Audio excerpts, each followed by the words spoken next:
महाबळेश्वरला एकदा असंच झालं होतं. पहाटे 6च्या वेळेला आम्ही आपले स्विमिंग पूलच्या बाजूला गप्पा मारत बसलो आहे आणि एकदम हवेचा झोका आल्यासारखं पाहिलं. एकदम मास्टर येत आहेत. तर ते येतात म्हटलं की त्यांचा आवाजच पहिल्यांदा येतो. त्यांचा प्रेझन्सच तसा होता. एक म्हणजे तुमचा हाताचा जो तळभात असतो त्याच्यावर लक्ष ठेवायचं, याच्यावर म्हणायचं याच्यावर जाणीव ठेवायची. ओके. आणि जिथं स्कॅन करतोय त्याच्यावर लक्ष ठेवायचं. मग आता याच्या खांद्यावर जर आपल्याला स्कॅन करायचं असेल तर खांद्याकडे लक्ष, हातावर जाणीव आणि हात त्या खांद्याकडे घेऊन जायचं आणि त्याचा एनर्जी कुठं लागते इथे जाणवलं की ते ओरडा आलं. इथे म्हणून आम्ही नेहमी सांगतो की सायकोलॉजिस्ट असतात, सायकोथेरपिस्ट असतात, तुम्ही याची जोड द्या आणि तुमच्या कामामध्ये याचा किती बेनिफिट येतो ते बघा. तर चक्रांची मानसिक कार्य असतात आणि त्या मानसिक कार्यामध्ये त्या चक्राचं काम काय आहे ते बघायला लागतं.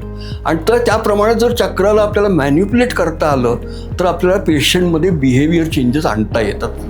आणि त्यात जे मेडिटेशन मिळतं, गायडेड मेडिटेशन, Yes. ते मी आपला पॉडकास्ट शूट करायच्या आधी मी घरी करून आलो येस. आणि त्यानंतर तिथे आलोय. प्राणिक हिलिंगमध्ये नोटच थेरपी आहे. त्यामुळे आपण शरीराला हात लावतच नाही. शरीराला हात लावायचं काय, नो टच म्हणतो आपण.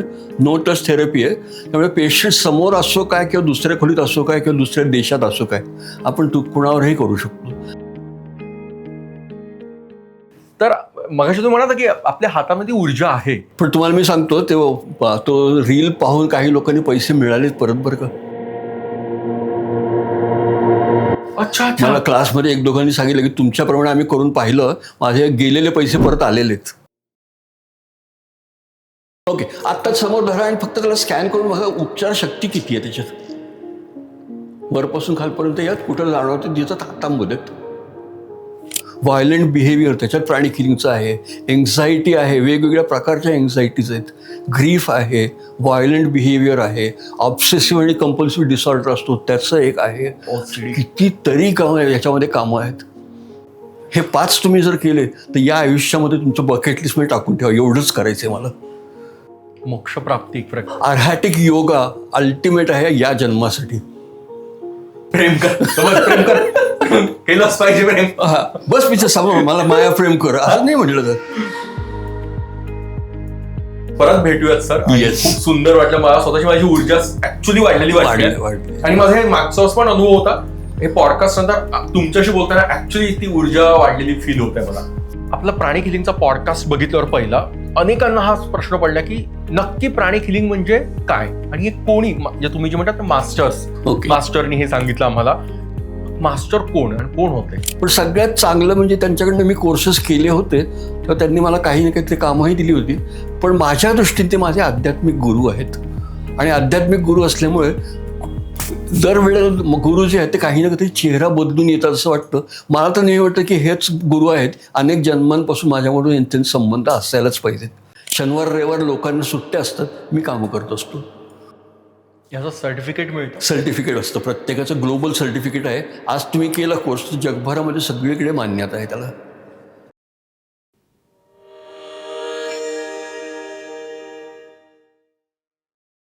तर सुरू करूयात सकारात्मक ऊर्जेचा पॉडकास्ट. आपला पहिला पॉडकास्ट अत्यंत हिट झाल्यावर आणि लोकांना खूप क्लिक झाल्यानंतर परत एकदा विनंती खातर वासुदेव कडुसकर सर आले आहेत. नमस्ते.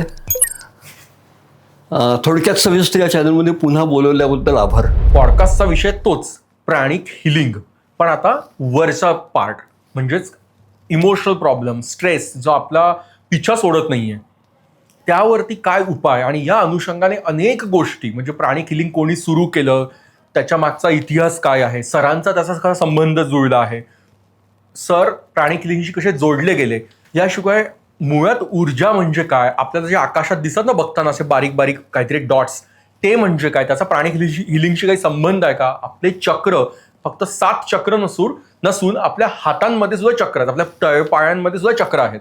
ह्यासोबत आपण कितीही आध्यात्मिक गोष्टी केल्या तरी आपली मूळ बेसिक गोष्ट असते पैसा, आरोग्य, नातेसंबंध, घर, हेच. ह्याच रिलेटेड आज परत एकदा सर बोलायला आले आहेत, वासुदेव कडुसकर सर. तेव्हा आजच्या पॉडकास्टमध्ये ह्या अनुषंगाने, प्राणिक हिलिंग या अनुषंगाने सर्व बाबत परत एकदा बोलणं होणार आहे. परत चर्चापेक्षा सर अनेक गोष्टीचं मार्गदर्शन करणार आहेत. आणि त्याचे काही उपाय सांगतील. तेव्हा कृपया फॉलो करा हा पॉडकास्ट सुरू होण्यापूर्वी, कारण हा ऊर्जेचा महासागर आहे. ही ऊर्जा काय, ही ऊर्जा कशी समजून घ्यायची, प्राणिक हिलिंग म्हणजे काय, निसर्ग आणि आपण यातला काय दुवा आहे, यात प्राणिक हिलिंग आपल्या रोजच्या आयुष्यातील कसा संघर्ष कमी करेल, हे सर्व आज या पॉडकास्टमधून आपल्याला शिकायला मिळणार आहे. तेव्हा मी तर तयार आहे हा पॉडकास्ट अनुभवायला परत एकदा. तुम्हीही तयार व्हा. त्याआधी कृपया फॉलो करा आणि तुम्हाला वाटतंय की हा पॉडकास्ट खरंच काहीतरी आयुष्यात व्हॅल्यू ॲड करतोय आपल्या आयुष्यात, तर नक्कीच कोणातरी पाठवा, फॉरवर्ड करा, फॉलो करा आणि कमेंट करा. मनापासून धन्यवाद. आपला प्राणिक हिलिंगचा पॉडकास्ट बघितल्यावर पहिला अनेकांना हा प्रश्न पडला की नक्की प्राणिक हिलिंग म्हणजे काय आणि हे कोणी, म्हणजे तुम्ही म्हणतात मास्टरनी हे सांगितलं आम्हाला. मास्टर कोण आणि कोण होते? ओके, तर प्राणिक हिलिंग हे एक शास्त्र म्हणून जे आलेलं आहे ते नव्याने आलेलं आहे. याच्यापूर्वी प्राणिक हिलिंग होतं, त्याला आम्ही प्राचीन प्राणिक हिलिंग म्हणायचो. तर प्राचीन प्राणिक हिलिंग ही एक प्रकारची कला होती आणि कला असल्यामुळे ठराविक लोक करायची, ज्यांना आम्ही कलाकार म्हणतो, ते संत लोक होते. संत लोक प्रत्येक वेळेला आशीर्वाद द्यायचे आणि शिष्याला बरं वाटायचं. तर ते नेमकं काय करायचं याचा अभ्यास करणं गरजेचं होतं. म्हणून मॉडर्न प्राणिक हिलिंगचे संस्थापक जे आहेत मास्टर चुआ कॉक सुई यांनी वयाच्या 14व्या वर्षापासून अभ्यास सुरू केला की संत लोक नेमकं काय करतात, ट्रान्सफर ऑफ एनर्जी करतात, काय करतात. आणि त्याच्यातून त्यांनी प्रयोग केले तर त्याच्यात अनुभव घेतले आणि मग शास्त्राची निर्मिती केली. तर मास्टर चुआ कॉक सुई हे स्वतः केमिकल इंजिनियर आहेत. त्यांनी स्वतः अनेक पुस्तकं लिहिली, प्राणिक हिलिंगचा अभ्यास केला, आर्याटिक योगाचा अभ्यास केला, शास्त्र म्हणून पुढं आणलं आणि हे जगासमोर ठेवलं साधारण 1990च्या दशकात. आता 35 वर्ष प्राणिक हिलिंगचा प्रचार आणि प्रसार सुमारे 100पेक्षा जास्त देशांमध्ये चालू आहे. प्रत्येक ठिकाणी काही ना काहीतरी कामं चालू आहेत. अनेक प्राणिक हिलर्स रोजचं काम करतात आणि प्राणिक हिलिंगमध्येच काही ना काहीतरी ॲक्टिव्हिटी असते. घरोघरी प्राणिक हिलर्स आहेत. घरापुरतं जरी झालं तरी हरकत नाही, पण तरीसुद्धा सगळेजण जेवढं होईल तेवढं वापर करत असतात. काही लोक आमच्यासारखे असतात ज्यांनी याला वाहून घेतलेलं आहे, तर आम्ही त्याचं काम कायम करतच राहतो. तर मास्टर स्वतः जे आहेत ते म्हटलं केमिकल इंजिनियर आहेत, पुस्तकं लिहिले, शास्त्रज्ञ आहेत. पण सगळ्यात चांगलं म्हणजे त्यांच्याकडनं मी कोर्सेस केले होते, तेव्हा त्यांनी मला काही ना काहीतरी कामंही दिली होती. पण माझ्या दृष्टीने ते माझे आध्यात्मिक गुरु आहेत आणि आध्यात्मिक गुरु असल्यामुळे दरवेळेला गुरु जे आहेत ते काही ना काहीतरी चेहरा बदलून येतात असं वाटतं. मला तर नाही वाटतं की हेच गुरु आहेत, अनेक जन्मांपासून माझ्याकडून यांचे संबंध असायलाच पाहिजेत. त्यांनीच मला काही ना काहीतरी 7-8 वर्ष कामं दिलेली आहेत आणि मास्टरांच्या कृपेने त्यांच्या आश्रमाचंही काम मी केलेलं होतं आणि सध्या त्यांचं प्राणिक हिलिंगचं काम प्रचार आणि प्रसार हे दोन्ही मी करत असतो. उपचारही करतो आणि नवीन नवीन हिलर्स तयार करणं याचं कामही चालू राहतं. बेसिक कोर्स आहे, ॲडव्हान्स आहे प्राणिक हिलिंगचं, सायकोथेरपी, तिन्ही कोर्सेस घेतो. शनिवार रविवार लोकांना सुट्ट्या असतात, मी कामं करत असतो. याचं सर्टिफिकेट मिळतं? सर्टिफिकेट असतं प्रत्येकाचं, ग्लोबल सर्टिफिकेट आहे. आज तुम्ही केला कोर्स जगभरामध्ये सगळीकडे मान्यता आहे त्याला आणि तो सर्टिफिकेट CRMवरनं तुम्हाला डायरेक्ट मिळणार आहे. जिथं जाल तिथं ते सर्टिफिकेट दाखवता येतं. It's a global certificate. आणि इन्स्टिट्यूट फॉर इनर स्टडीज ही मास्टरांनी 1986ला सुरू केलेली संस्था, त्यांचं सर्टिफिकेट येतं. भारतामध्ये वर्ल्ड प्राणिक हिलिंग फाउंडेशन असं नाव दिलं आहे, पण त्याचं सर्टिफिकेट तुम्हाला इमिजिएट मिळतं कोर्स संपल्या. आणि जरी हे भारतीय नाही, पण त्यांचा भारतीय मध्ये प्रचंड अभ्यास आहे, स्पिरिच्युअल अध्यात्म. बेसिकली त्यांचं कामच इथं जास्त झालं होतं म्हणून त्यांनी प्राणा शब्द जो आहे तो संस्कृतमधनंच घेतला आहे. आणि संस्कृतमधनं का घेतला की भारतात अभ्यास केला तो भारताला परतफेड करावी म्हणून प्राणा घेऊन प्राणिक केलं. अच्छा. हां, आणि मग उपचार हिलिंग जगभर जाण्यासाठी म्हणून हिलिंग, पण भारताला परत करायचं आहे म्हणून प्राणिक. म्हणजे भारतातून त्यांना सगळं मिळालं, बरंच मिळालं होतं म्हणून भारताला परत करण्यासाठी प्राणिक. प्राणा हा इथून शब्द आलाय, संस्कृत शब्द आहे. बरोबर. नाहीतर मग ची होतं, की होतं, न्यूमा होतं, माना होतं, बरेच नावं होती. ती का नाही घेतली? मास्टर स्वतः चायनीज होतं, मग ची का नाही वापरलं त्यांनी? त्यांनी वापरलं नाही कारण इथं जास्त काम त्यांनी इथं केलं आहे.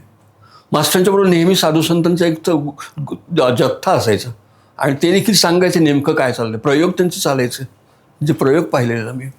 त्यांच्या मुखातून जो ओंकार हो मेडिटेशन मध्ये ऐकतो खूप वेगवेगळ्या प्रकारचे ओंकार आहेत. काही आहेत ते मेडिटेशनच्या वेळेला, काही वेळेला नुसतं केलं तर क्लेन्झिंग होऊन जातं. आणि तो ओंकार फार वेगळाच आहे. हो, आज मी करून आलो तुम्हाला आणखी फील होत आहे ते. आणि हे ऊर्जा स्तरावरील गोष्टी ह्या देश नाव यामध्ये याच्यावर नसतं. हे खूप अडकून limitations पडत आहेत. नाही चालत. हा, त्याच्या पलीकडे. मास्टर स्वतःच म्हणायचे की मागच्या जन्मात मी बहुतेक भारतामध्येच होते आणि एक साधू होते इथे, आणि पुढं कधी येते ते काही सांगता येत नाही, आणि पुढं कुठलं स्त्रीरूप असेल ते देखील सांगता येत नाही.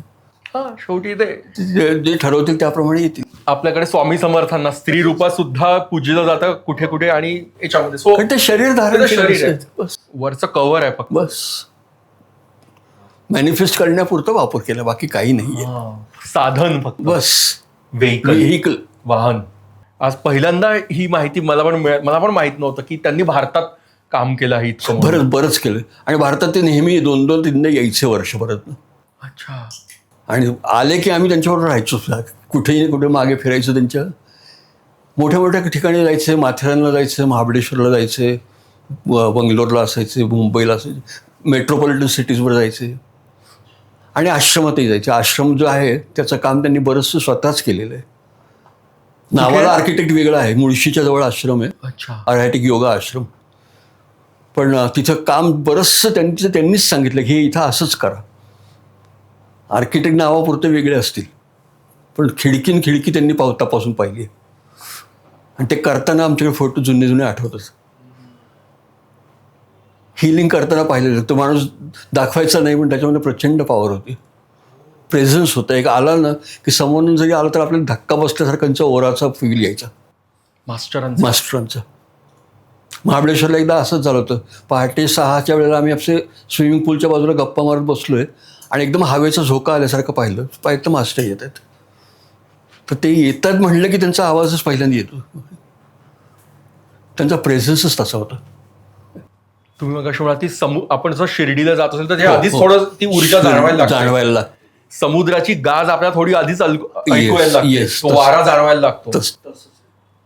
जिथे समृद्धी आहे, जिथे विशालता आहे ना, त्यांची जाणीव अस्तित्वाची आपल्याला अलीकडेच जाणवायला लागते. आणि तेवढ्याकरता ते म्हणायचे की तुम्हाला समृद्धी जर पाहायची असेल तर समृद्धी पाहण्यासाठी 7 स्टार हॉटेलमध्ये जाऊन राहा. तिथं तुम्हाला समृद्धी कळेल. नाही तर तुमच्या समृद्धीच्या कल्पना पण फार कमी असतात. बेडूक जे असतं आपल्या तसंच आहे ते. एक प्रकारे तसंच आहे. 7 स्टारमध्ये जाऊन बघा समृद्धी कशी दिसते,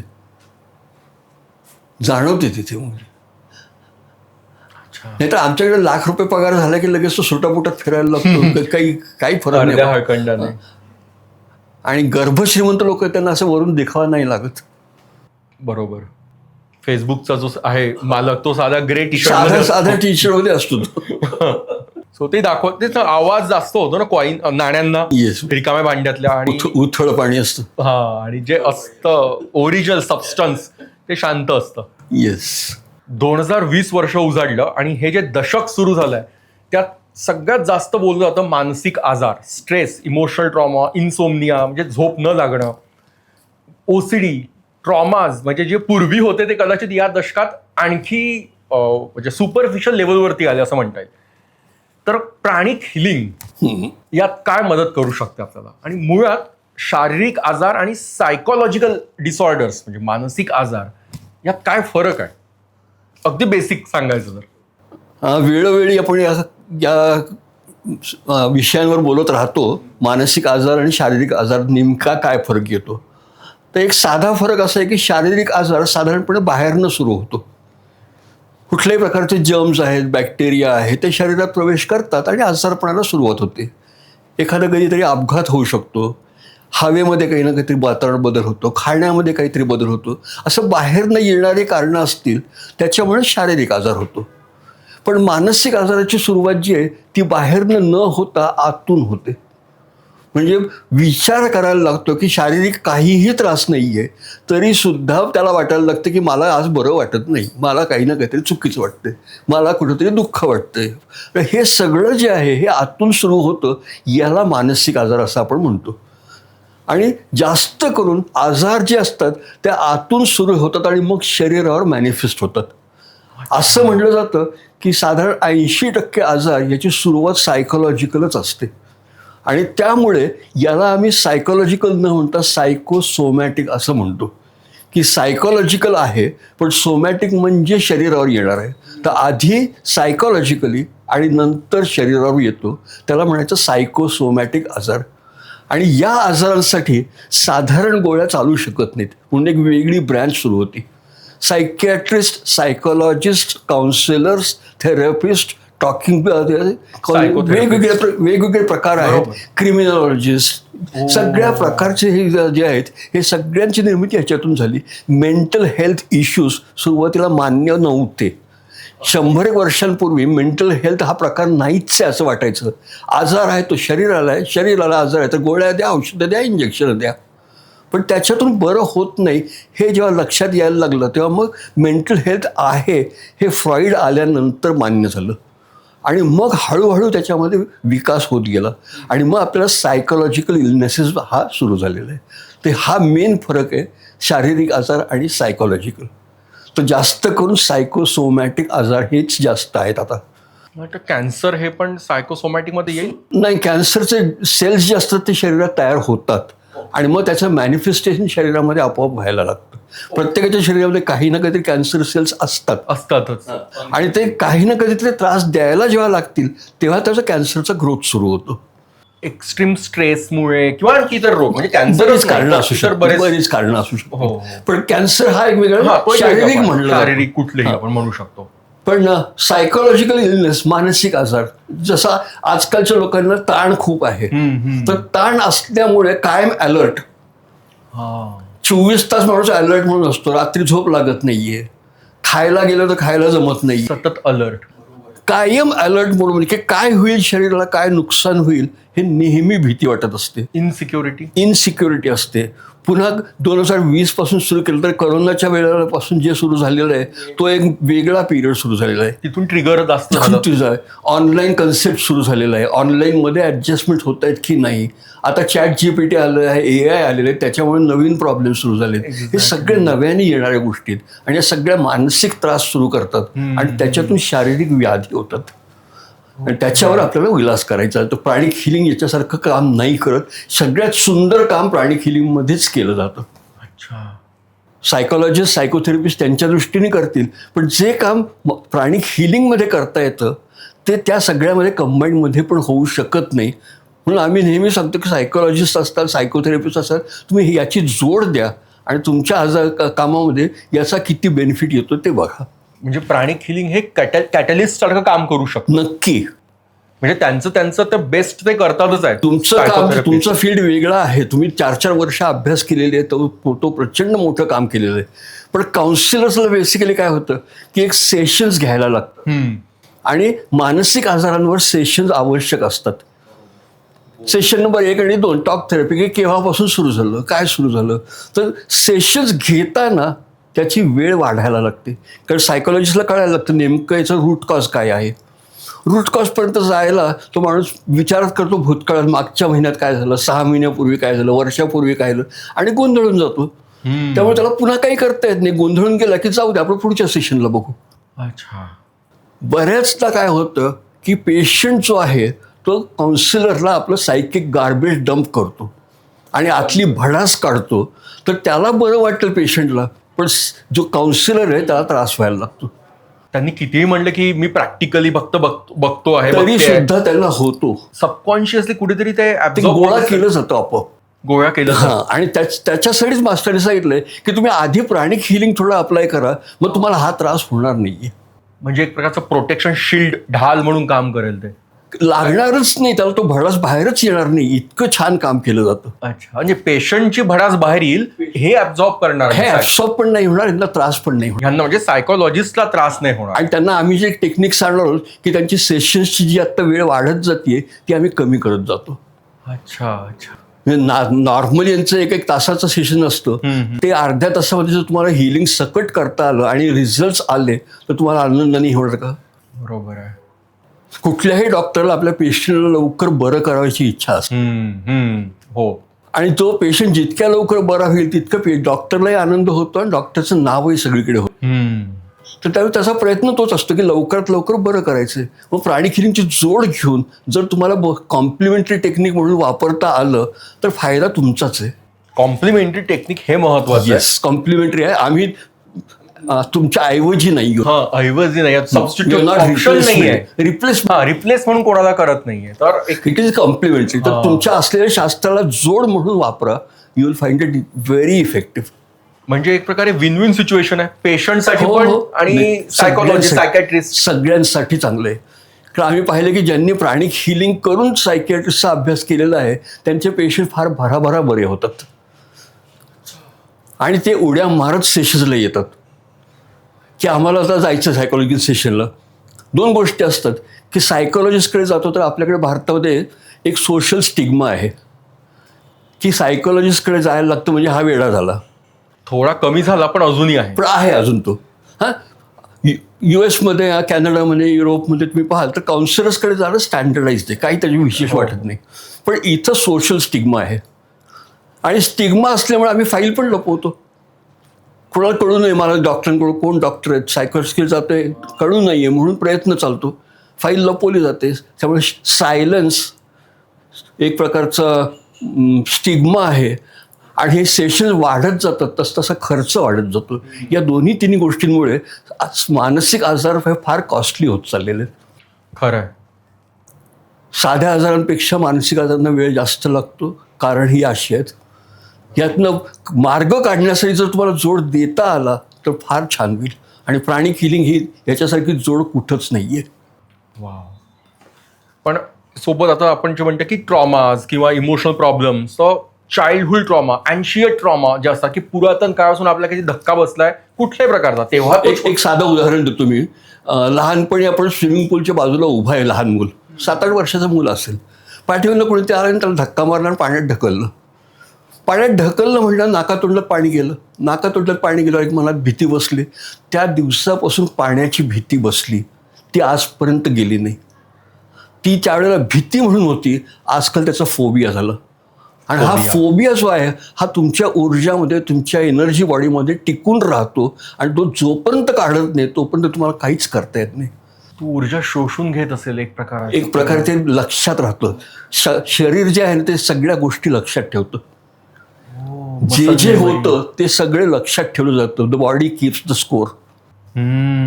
आणि जे जे होतं ते शरीराला माहीत असतं, कॉन्शियस माइंडला माहीत असतं, अनकॉन्शियस माइंडला माहीत असतं. कुठं ना कुठेतरी त्याचा परिणाम होत राहतो आणि त्यातनं फोबियाज येतात, चाइल्डहुड ट्रॉमाज येतात. आई वडील मुलासमोर भांडणं करतात, त्याचा इफेक्ट होतो. त्यांचा तो मोठा झाला त्याच्या मॅरिटल लाईफमध्ये प्रॉब्लेम, फायनान्शियल कुठेतरी वडिलांचं काही ना काहीतरी दारू पिणं असेल तरी देखील मुलांनी समोर पाहिलेलं असतं, त्याचा परिणाम होतो. शाळेमध्ये गेलेलो असतो, कोणीतरी त्याच्यावर दादागिरी केलेली असते, ते लक्षात राहतं. या सगळ्या ट्रॉमाज जे आहेत त्या चाइल्डच्या मनावर असतात आणि ते आघात जे असतात याला आम्ही ट्रॉमॅटिक सायकिक एंटिटीज असं म्हणतो. आणि या काढल्याशिवाय त्याला बरं वाटणार नाहीये. हे जे तुम्ही म्हणता की रॅगिंग, जे दादागिरी म्हणतात, रॅगिंगचा सुद्धा एक ट्रॉमा असतो. तेव्हा तात्पुरता बराही वाटतो आपल्याला, विसरून जातं आपलं कॉन्शियस माइंड, पण ते कॅरी फॉरवर्ड होतं. सेल्फ एस्टीम संपतो पुढच्या काळात. लिडिंग जी कॅपॅबिलिटी असते ती कमी होते प्रॅक्टिकल लाईफमध्ये पुढे जाऊन. असं पण हा ट्रॉमाचाच प्रकार आहे. ट्रॉमाज राहतातच आणि ट्रॉमाज जोपर्यंत तुमचे आहेत ना तोपर्यंत तुम्हाला त्यातनं बाहेर निघत नाही. तो क्षण आठवला की तुमचा ओव्हरऑल श्रिंक होतो, तुमची एनर्जी बॉडी डाऊन होते, तुम्हाला वीक वाटायला लागतं आणि तुम्ही वाटतं की या जगण्यामध्ये काही अर्थच नाहीये, एक होपलेसनेस यायला लागतो, दुःख वाटायला लागतं, आपलं शरीर, मन, माइंड, जीवन जगायची इच्छा कमी व्हायला लागते. हे सगळे ट्रॉमाज जे आहेत ना हे तुम्हाला आतून पोखरून काढतात. आणि कळत नाही आपल्याला असं होत आहे म्हणून. कळत नाही, कारण काय समाजात राहायचं आहे, मग आपण आहे तसं मग ऍक्सेप्ट करायला. एक्झॅक्टली. ओढून ताणून एक काहीतरी दाखवलं जातं की मला त्रास होतो. त्या ठराविक फॉर्म्युला फिट बसायला सोसायटीच्या. पण कितीतरी लोक तुम्हाला सांगतो पालीला घाबरतात की नाही अजून. का घाबरतात? पालीत घाबरण्यासारखं काहीच नाही आहे, उलट पालीने तुम्हाला घाबरलं पाहिजे. ऍक्च्युली खरं आहे.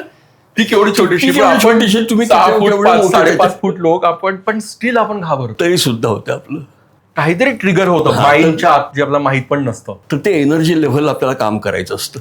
आणखी एक ट्रॉमा, एक दुसरा जो आजच्या काळात जास्त क्लिक होतोय पाण्यापेक्षाही, म्हणजे रिलेशनशिप ब्रेकअप किंवा एका पुरुषाबद्दल रागच निर्माण होतो. म्हणजे पूर्वी काही कॉलेजमध्ये किंवा लाईफमध्ये प्रॉब्लेम झाले असतील, तसंच ऑन द कॉन्ट्ररी हे सुद्धा की पुरुषाला सुद्धा वाटतं, तर असं पण हा एक ट्रॉमा असतो रिलेशनशिप ब्रेकअप. रिलेशनशिप ब्रेकअपमध्ये कारणं बरीच असू शकतात. एक लक्षात घ्या, मुख्य कारण आहे जवळ येणे. दोन व्यक्ती ज्या वेळेला दूर असतात एकमेकांपासून तेव्हा जास्त काही त्रास होत नाही, पण ज्यावेळेला ते जवळ येतील तेव्हा तुम्ही हात चालवून बघा, तुमच्या हातामध्ये फ्रिक्शन येईल बघा. हाताला फ्रिक्शन म्हणजे जवळीक आल्या म्हणून आले, लांब ठेव तर होणार नाहीये. तर फ्रिक्शन जर काढायचं असेल त्याला लुब्रिकंट लागतं. बरोबर. आणि त्याचं लुब्रिकंट हे प्रेम आहे. तर रिलेशनशिप हिलिंगमध्ये तुम्हाला प्रेमाचा वापर करूनच करायला लागेल. रिलेशन त्याशिवाय सुधारत नाहीत. किंवा कुठल्याही गोष्टीच्या कुठल्याही गरजेपेक्षा जास्त जवळ नको, जास्त जवळ नकोय. जवळ गेलं की आधी दिसत पण नाही आपल्याला. तो थोडं अंतर हवंच सुरक्षित. आणि रिलेशनशिप्स आहेत या जगभरामध्ये असं बदलत चाललेलं आहे. ते तर आहे ना. पूर्वीच्या काळाला आमच्याकडे कसं होतं की आपल्या 30-30, 40-40 वर्ष लग्नाला झाली, या गोष्टी साधारण होत्या. पण आजकाल तुम्ही पाहता 7-8 वर्षामध्ये लोकांची भांडणं व्हायला लागतात.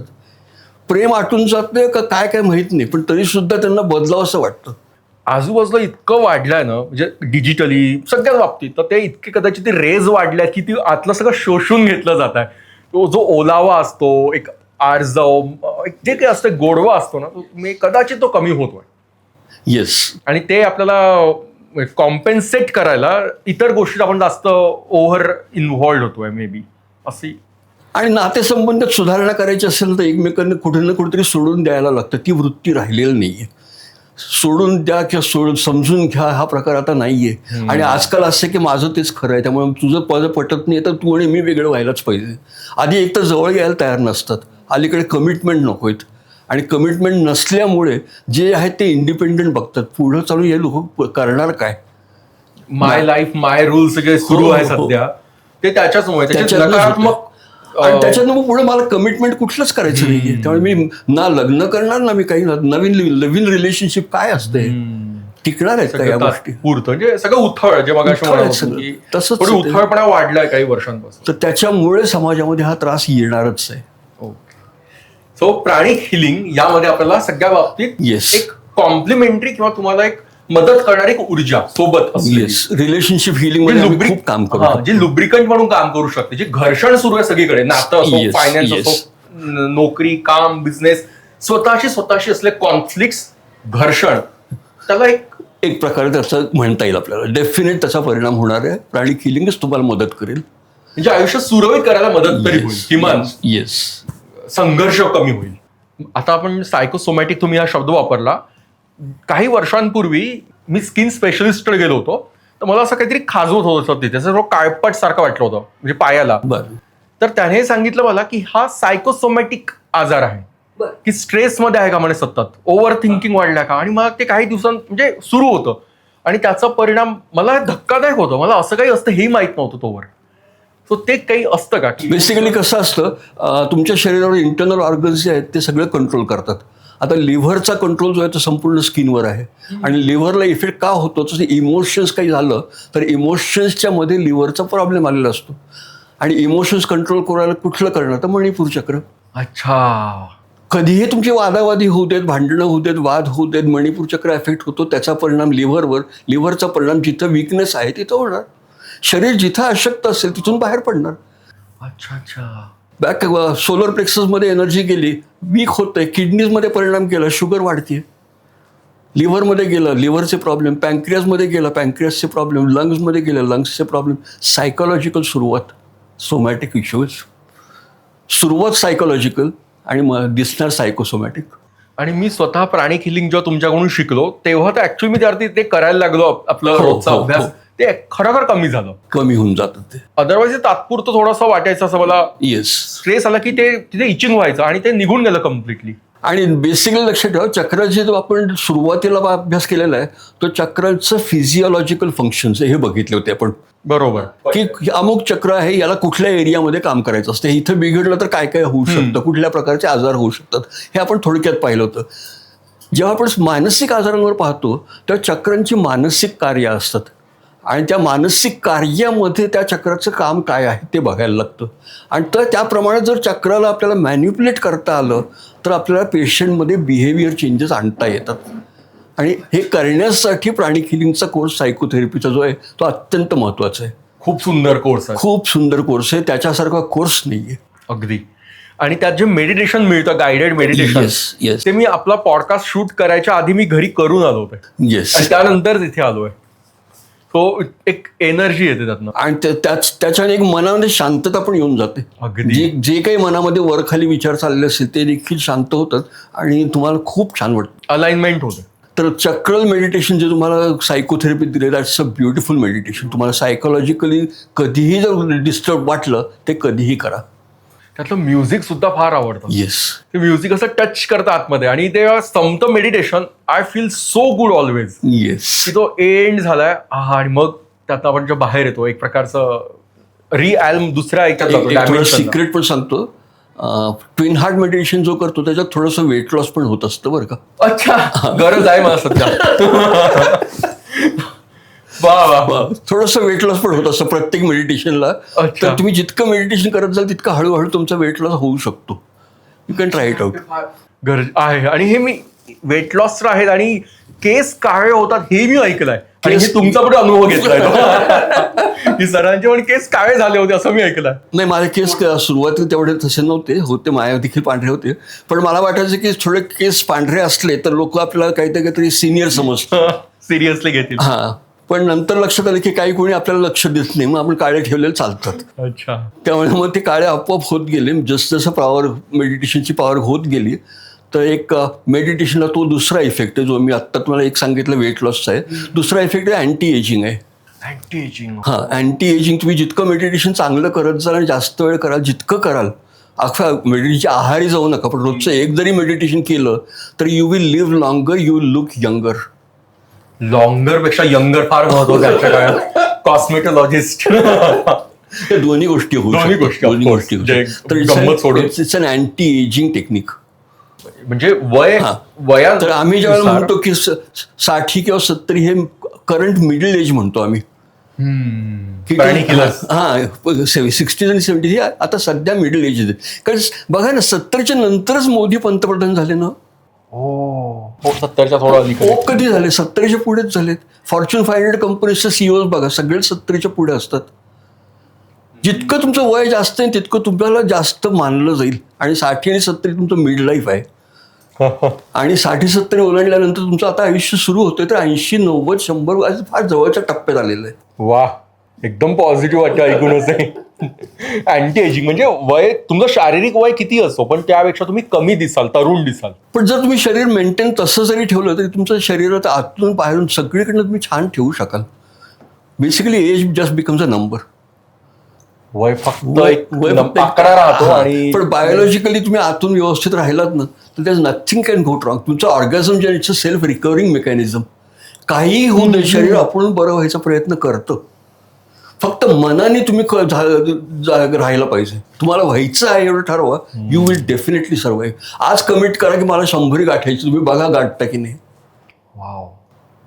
ऍटलिस्ट मनाची पॉवरच तेवढी मोठी असते. आजार नको, बस आजार नको.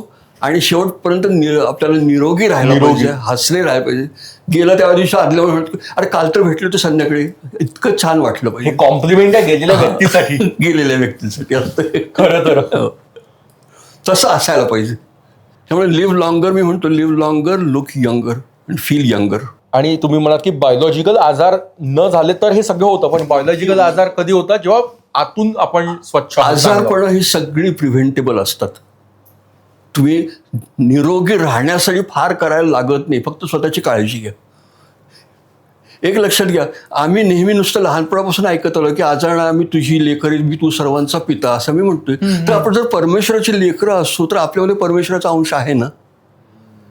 आणि आपल्यामध्ये जर परमेश्वराचा अंश असेल तर तो आपण खराब करायचा का काहीतरी कचरा टाकून खराब करत असाल तर त्या परमेश्वराला तेच वाटतं की मला शरीर बदललं पाहिजे.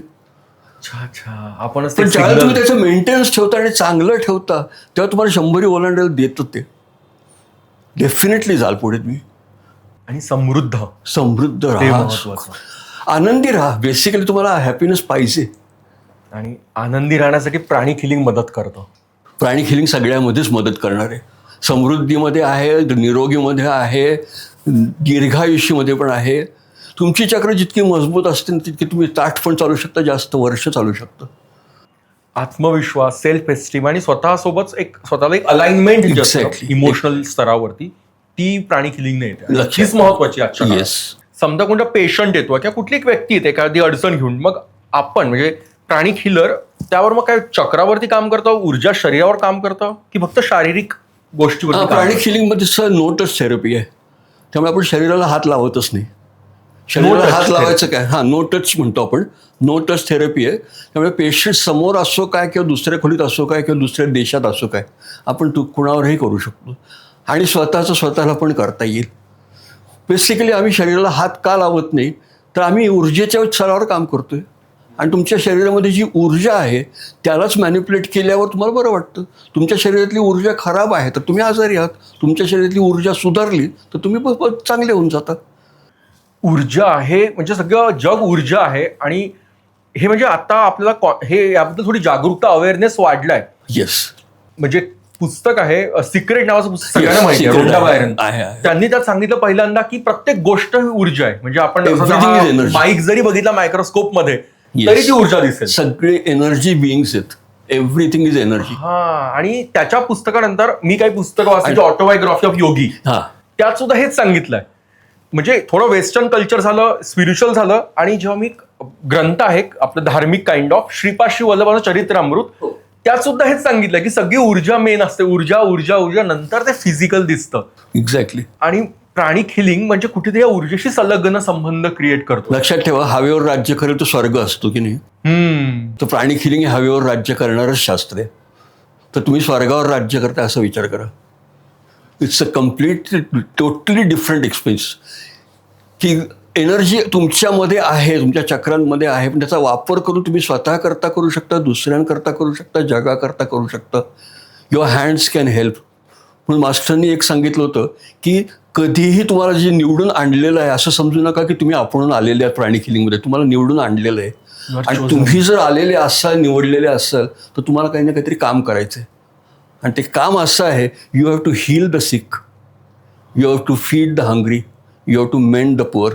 जे ब्रोकन असतील त्यांना दुरुस्त करायचं आहे. जे आजारी असतील त्यांना आपल्याला पुन्हा निरोगी करायचं आहे. आणि जे भुकेले असतील त्यांची भूक भागवायची. This is what we need to do. हे केलंच पाहिजे आणि ते तुमच्या हातामध्ये आहे. Your hands can heal. सगळं सुंदर तुमचे वाक्य आहे हातच तुमचं. करू शकता सगळं. आणि ते स्पर्श न करता, स्पर्श न करता करतो आपण. आणि तुम्हाला जर हे करायला शिकवतोय आम्ही, it means that you are at a particular higher level. ज्या वेळेला पुढं सतयुग येईल तेव्हा तुम्ही फार पुढे असाल. तुम्ही नेहमी म्हणता की कोर्सला जरी आलं सेंटरला किंवा कुठेही, तरी आपली ऊर्जा वाढते, आपली एनर्जी, आपला ऑरा स्ट्रॉंग होतो. नेहमी स्ट्रॉंग होत जातो. हा अनुभव तो मी पण घेतलाय. आणि आपल्या सोबतचे जे होते मुलं, ते सगळ्यांनी माझ्यासोबतच्या मुलांनी घेतलाय.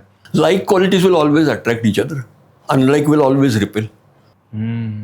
संध्याकाळ झाली की लाईक क्वालिटीज बसतात नाही एके ठिकाणी. हो. खरं आहे.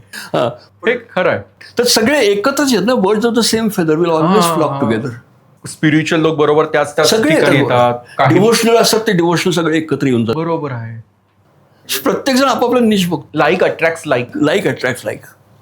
बरोबर. एनर्जीचाच कन्सेप्ट आहे हा. म्हणून आपण म्हणतो ना श्रीमंती बद्दल की पैसाच पैशाला अट्रॅक्ट करतो. एक्झॅक्टली. तसंच हे असेल. तुम्ही पैशाच्या मागे धावत बसल्यानंतर येत नाही इथं. तुम्ही स्थिर राहिले की तुमच्याकडे आपोआप येतो. प्रॉस्पेरिटी आपण येत नाही. Prosperity has to be attracted. तुम्ही वातावरण तयार करा, प्रॉस्पेरिटी तुमच्याकडे येत राहील. समृद्धी अशी आपण येत नाही. तुमचे काही काही बिलीफ्स काढायला लागतात. एक साधं बिलीफ असतं, पैसे मिळवणं खूप अवघड आहे. लहानपणापासून सांगितले तुम्हाला. बरोबर. पैसे मिळणं अत्यंत अवघड गोष्ट आहे. पैसे काय झाडायला लागतात का? पुअर पैसे काय झाडायला लागतात का? नंतर पांघरून पाहण, मग हातपाय पसरा. का नवीन पांघरून नाही येत का? करा ना काही ना काहीतरी. हातपाय कशाला तुम्ही हातपाय आखडून घेताय? कशाला? असे काही काही बिलीफ्स तुम्ही ठेवलेले आहेत केव्हाचे. आणि या बिलीफ्समुळे तुमच्याकडे प्रॉस्पेरिटी येत नाही. कुठलीही गोष्ट घरामध्ये असते ती कधीतरी लागेल म्हणून ठेवली जाते, पण ती आडगळ होऊन बसते. It doesn't allow prosperity to come in. बरोबर आहे. तुम्ही प्रॉस्पेरिटीसाठी एक व्हॅक्यूम तयार करायला लागते. तर व्हॅक्यूम झाली की आपोआप प्रॉस्पेरिटी येते. बऱ्याच गोष्टी तुम्ही पाहाल, तुमच्या ड्रॉवरमध्ये पहा, कपाटामध्ये पहा, गाडीमध्ये पहा, गॅरेजमध्ये पहा, नको असलेल्या गोष्टींचं एक भंडार असतं. आणि ते जात नाही तोपर्यंत तुमच्याकडे नवीन काही येत नाही. You have to make way for prosperity. You have to allow prosperity to come in. ती जागा मोकळी करणं गरजेचं. व्हॅक्यूम तयार करा, प्रॉस्पेरिटी विल अट्रॅक्ट. आणि आम्ही का ठेवतो की आमचा विश्वास नाही उद्या काय होईल म्हणून. इनसिक्युरिटी. तुम्ही फ्युचरला एक आव्हान देते की माझा तुझ्यावर विश्वास नाही आहे, मी आत्ता म्हणून तुला जपून ठेवलेलं आहे. You are creating that. ती इन्सिक्युरिटी ना, आपल्याकडे Insecurity. गाडी बाहेर ठेवली, जो फडकं असतं ते सुद्धा लोक चोरतात. हो. कारण ती इन्सिक्युरिटी की माझ्याकडे नाहीये, मला हवंय. म्हणजे आपले प्रत्येक जण आपण जसं घाबरतो, मे बी हेच कारण असेल ना येस की म्हणजे पॉवर्टी आपण आणखी अट्रॅक्ट करतोय. येस. आता ते सर तुम्ही म्हणालात की आपण जी नकारात्मकता घरात ठेवली असते त्याच्यामुळे लक्ष्मी म्हणजे समृद्धी अट्रॅक्ट होत नाही. मग त्याच प्रकारे आपण जे नेगेटिव्ह कमेंट्स, नेगेटिव्ह बोलणं रोजचं असतं, गॉसिप काही पण असतं. याच्यामुळे सुद्धा प्रॉब्लेम होत असेल का? कुठे चक्र हॅमर होत नक्की. असेल? एक लक्षात घ्या, जसं आपण आता मानसिक आजारावर काम करतोय तर मानसिक आजार उद्भवतातच मुळे तुमच्या विचारातून. जसे विचार असतील तशी भावना असतील तसे शब्द होतात, आणि जसे तुमचे शब्द असतील तसे तुमचे ॲक्शन होतात. तर ॲक्च्युली थॉट्स आणि इमोशन्स हे ॲक्च्युली तुमचे सीड्स आहेत. You plant thoughts and emotions. आणि वर्ड्स जे असतात, वर्ड्स आणि ॲक्शन हे फ्रूट्स आणि फ्लावर्स आहेत. अच्छा. तर त्यामुळे तुम्ही जसे विचार कराल तसे शब्द स्फुरणार, आणि जसे शब्द येतील तसे ॲक्शन्स होणार. तर तुमच्या मनामध्ये चांगला विचार असेल तर चांगला विचार असेल तर त्याचे चांगले शब्द येतील, चांगले ॲक्शन होतील. Very good. पण एखादा वाईट विचार आला तर वाईट शब्द येतील. वाईट शब्द येईल की वाईट ॲक्शन येतील, आणि ती सवय लागेल.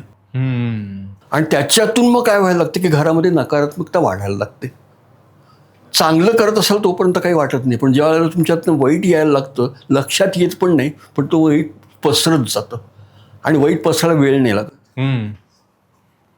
सकारात्मकता पसरायला वेळ लागतो, वेळ लागू शकते, पण हे पसरायला वेळ लागणार नाही. त्यामुळे लक्ष काय ठेवायचं की माझे विचार कसे आहेत आणि या विचारांमध्ये माझे शब्द कसे आहेत. जर माझे शब्द माझ्या विचारांप्रमाणे नसतील तर मी बोललं नाही तर चालेल. यावरून एक आठवलं की ज्या प्रकारे कमेंट झाल्या मागच्या रीलला आणि मागच्या काही गोष्टींना, की ते हेच होतं की निगेटिव्हिटी इतकं कमेंट सुद्धा येत आहे ते त्यांना कळलंच नाही बेसिकली. तर हा सुद्धा प्रॉब्लेम होऊ शकतो ना की आपल्या कुठलं तरी हार्ट चक्र ब्लॉक आहे. बेसिकली कसं असतं की हा पूर्ण शास्त्र थोडंसं ॲबस्ट्रॅक्ट आहे, आणि त्याच्यानंतर तुम्हाला अनुभवातूनच घ्यायचं असतं. तुम्हाला अनुभव नाही आला तर नकार तर देऊ नका. म्हणजे बेसिकली एखादी गोष्ट तुम्हाला मान्य होत नसेल तर डेफिनेटली ॲक्सेप्ट. तुम्हाला मान्य होत नाही, मान्य नका करू, पण ती रिजेक्ट नका करू. टोटली रिजेक्ट करण्यासारखं नसतं. टेंटेटिव्ह ट्रूथ म्हणून घ्या की असू शकेल, पुढे जाऊन बघूया, असं थोडंसं रिसेप्टिव्हिटी ठेवा त्याच्यात.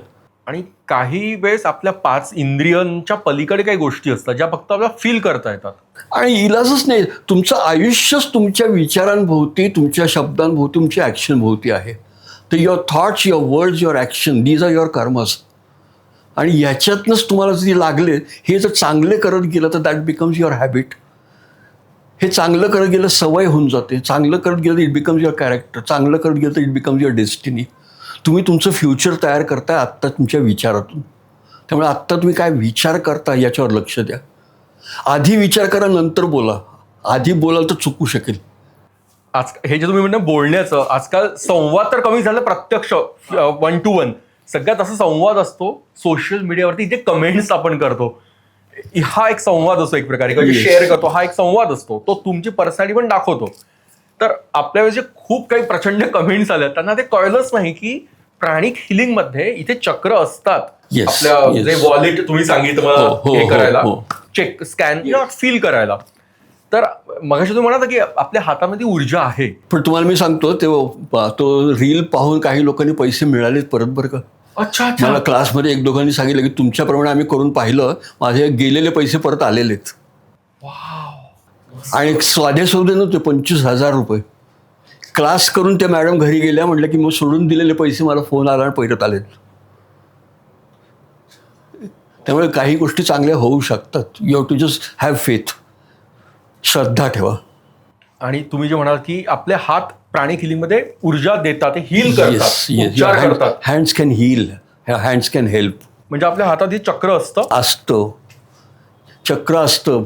तुम्ही हात पुढे गेलं तर ते मागतं, असं द्यायला लागलं की ते देतंय. कन्सेप्ट तोच आहे. असं आहे, मला हवं आहे म्हणून मी असं क्लासमध्ये ठेवायला सांगतो, पण मला द्यायचं तर माझे हात असे असतील. आणि म्हणून ते वॉलेट मधली ती ऊर्जा इथे जाणवते चक्रांना. जाणवते ती. म्हणजे 2 हातांमध्ये Yes, चक्र आणि yes. 2 आणि ते टेक्निक आहे ते हा, ते- क्लासमध्ये शिकवलं जाईल ना. एकदम सगळ्याच्या सगळ्या गोष्टी काही ऑनलाईन सांगता येणार नाहीत, पण काही गोष्टी क्लासमध्येच करायला लागतील.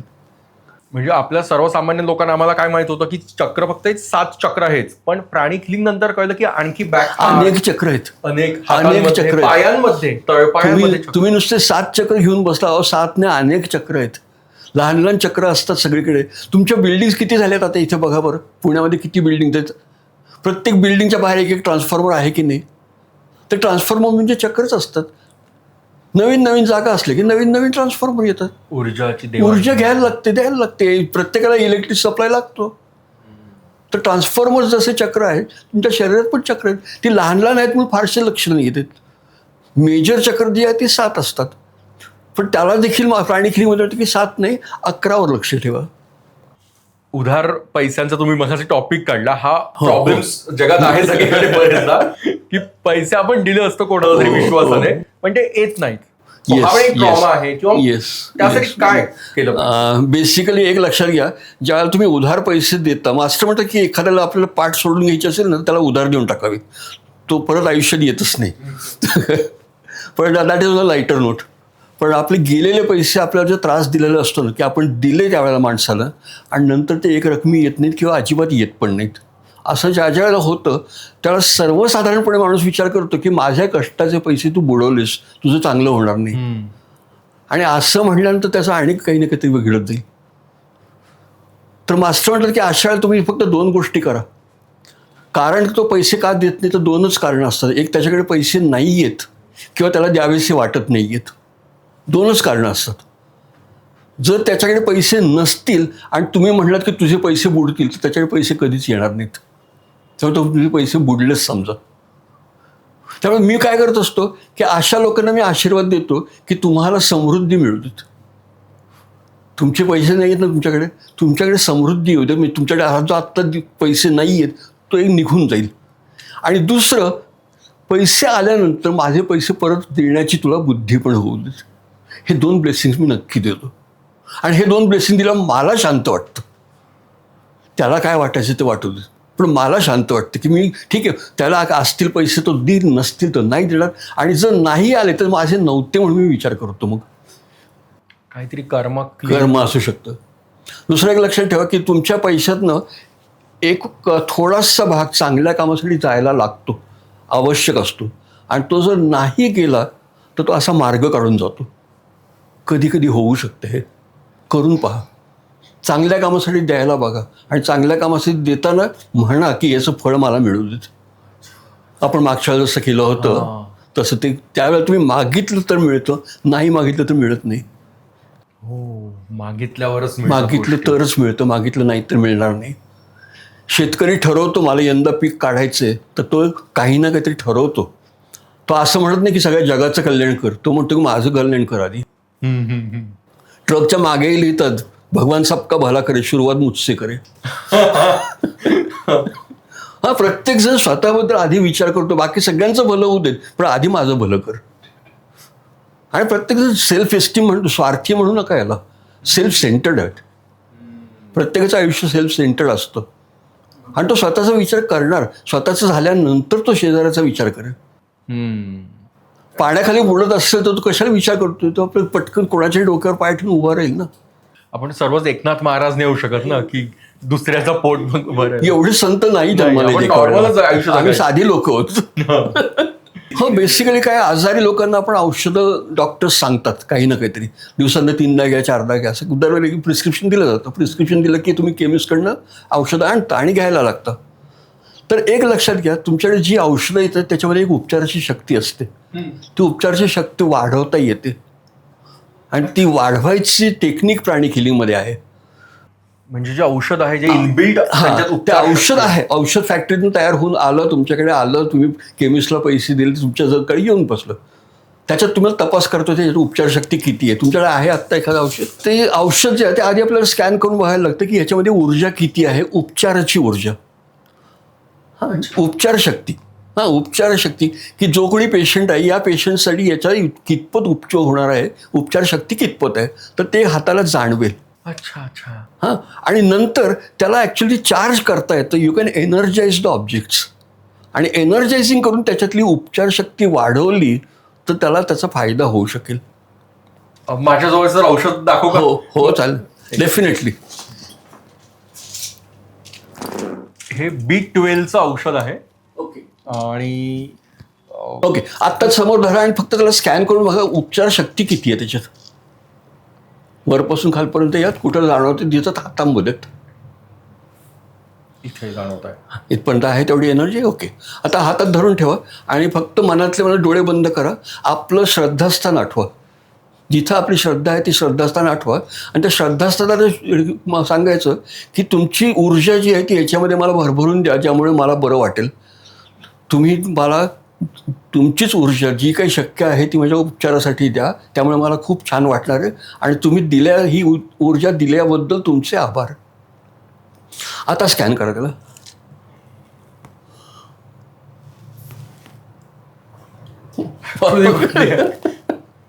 परत माझ्या हातामध्ये जाणवत आहे. येस येस, लगेच जाणवत होतो ऍक्च्युअली लगेच जाणवत. इथून इथे.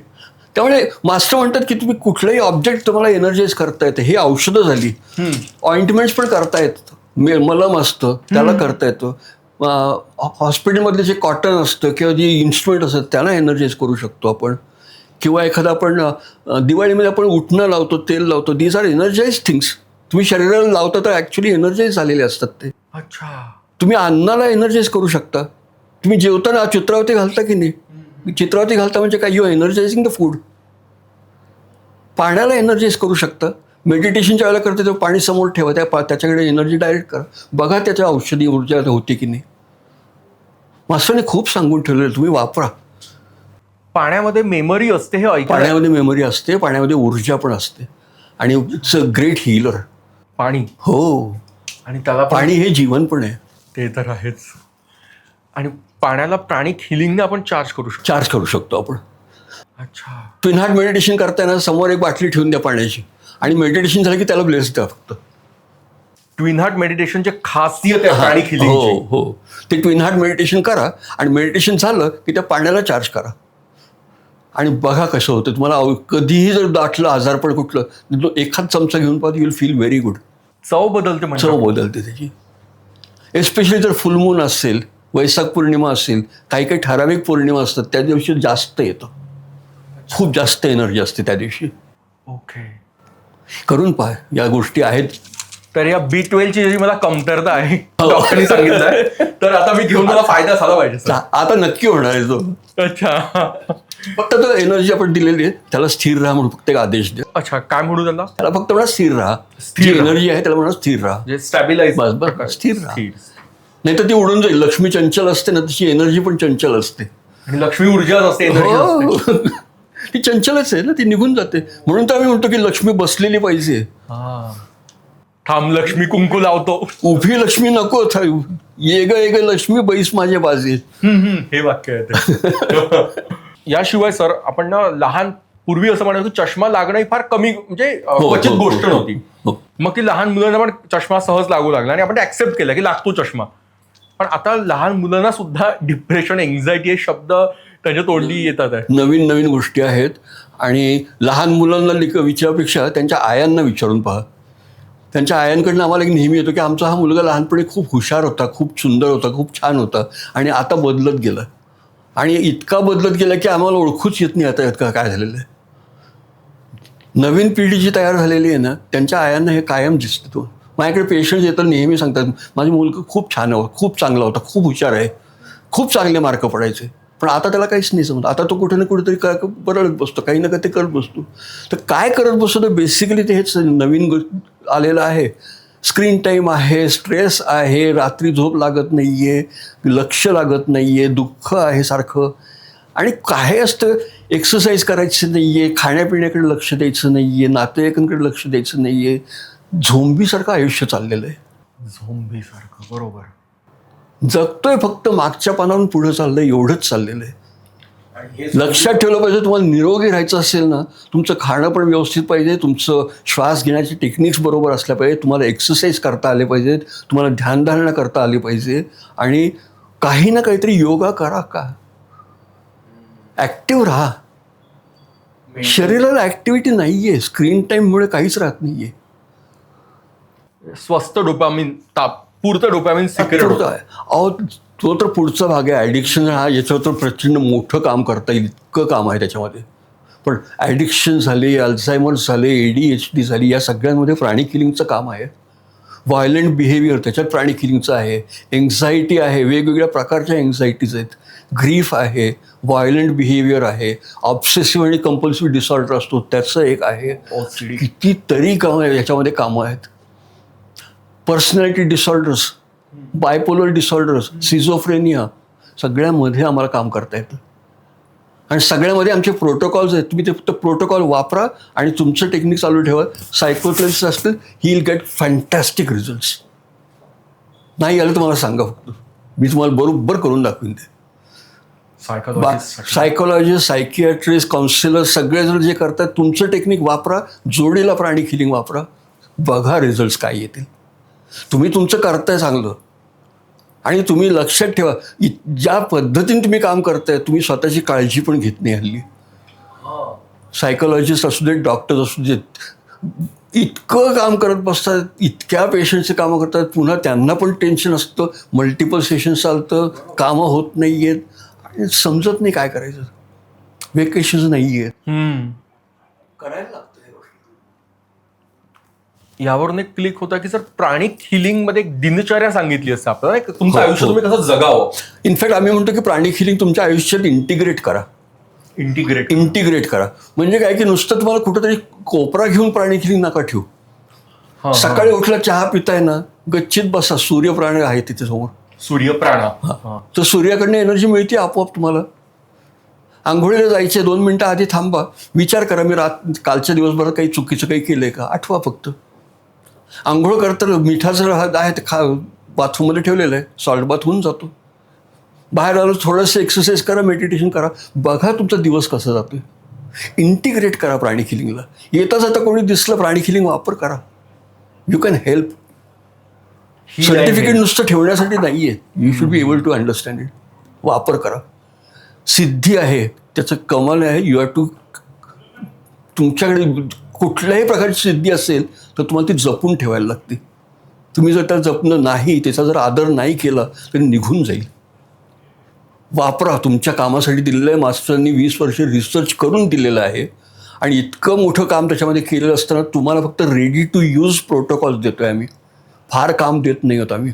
रुचिरामध्ये पाहून जसं तुम्ही स्वयंपाक करू शकता, तसं प्राणिक हिलिंग पुस्तक पाहून तुम्ही मानसिक आजार देखील सोडवू शकाल. मला आता इच्छा होते ते पुस्तक दाखवावं की हे लोकांना मिळेल, सगळ्यांना मिळेल. आपल्याला पुस्तकाचा फोटो पाठवून देईन मी तुम्हाला.